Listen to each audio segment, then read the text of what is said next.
కన్న తల్లి మరణాన్ని దాచి సంకల్పం నెరవేర్చిన భార్య శ్రీ అరుణాచల ఉదయస్వామి.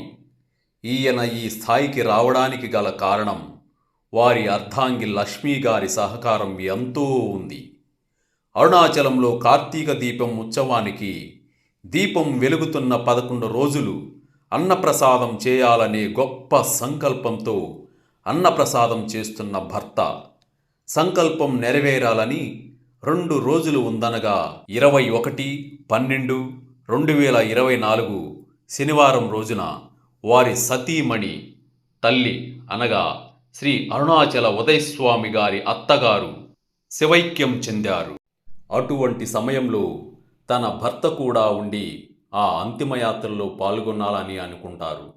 కానీ అరుణాచలంలో అన్నప్రసాద సంకల్పం ఆగకూడదు అనే నినాదంతో ఆ మాతృమూర్తి శివుడు కంఠంలో గరళాన్ని దాచినట్లు అంతటి దుఃఖ సమయాన్ని భర్తతో చెప్పకుండా తన కంఠంలోనే దిగమింగుకుని గొప్ప దాతృత హృదయం కలిగిన ఆ స్త్రీమూర్తి బంధువుల నుండి ఎన్నో విమర్శలను దిగమింగుకొని తన భర్త అరుణాచల సేవా సంకల్పమే తన ధ్యేయంగా మలుచుకున్న గొప్ప స్వభావ త్యాగమూర్తులను సినిమాల్లో చూస్తుంటాం. నిజ జీవితంలో కూడా ఇలాంటి స్త్రీమూర్తులు ఉన్నారు అని వారితో అనుబంధం ఉన్న ప్రతి ఒక్కరూ వారి అమ్మగారి ఆత్మకు శాంతి చేకూరాలని ప్రార్థిద్దాం.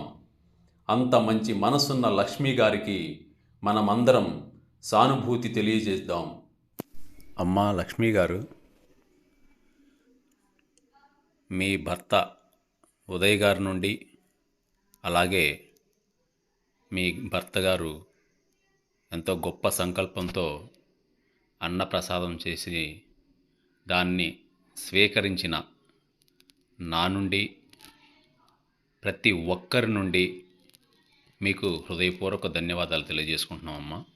ఎందుకంటే ఇది చాలా గొప్ప ఆశయం అన్నప్రసాదం చేయడం అనేది.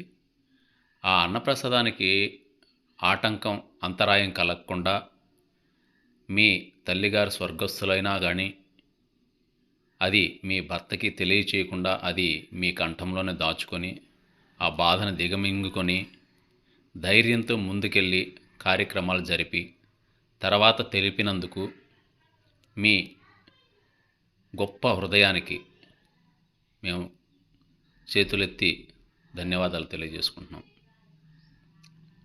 ఇలాంటి బాధలు అవి ఫేస్ చేసిన వాళ్ళకే నిజంగా తలుచుకుంటే చాలా బాధాకరం అవుతాయి. ఎందుకంటే ఇలాంటి బాధల్లో నేను కూడా అదే ముందు నెలలో మీ అమ్మగారు స్వర్గస్థులైన ముందు నెలలోనే అనగా నవంబర్ 23వ తేదీ మా నాన్నగారు స్వర్గస్థులయ్యారు. నేను కూడా చాలా అలాంటి బాధల్ని ఫేస్ చేశాను. ఆ కొద్ది సమయం తర్వాతే మీ అమ్మగారు స్వర్గస్థులయ్యారమ్మ.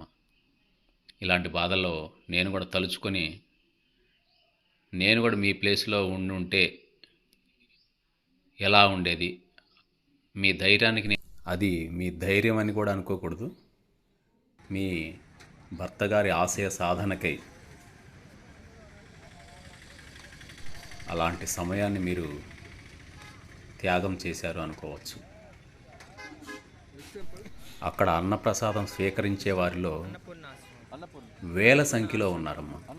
ప్రతి నెలలో వేల సంఖ్యలో అక్కడ అన్నప్రసాదం స్వీకరిస్తున్నారు. ఆ భాగ్యం మీ వారిదొక్కరిదే కాదు, అది మీకు కూడా ఇంకా ఎక్కువగా చెందుతుంది. ఆ పరమేశ్వరుని భాగ్యం, ఆ కరుణా కటాక్షాలు మీకు ఎక్కువగా కలగాలని నేను మనస్ఫూర్తిగా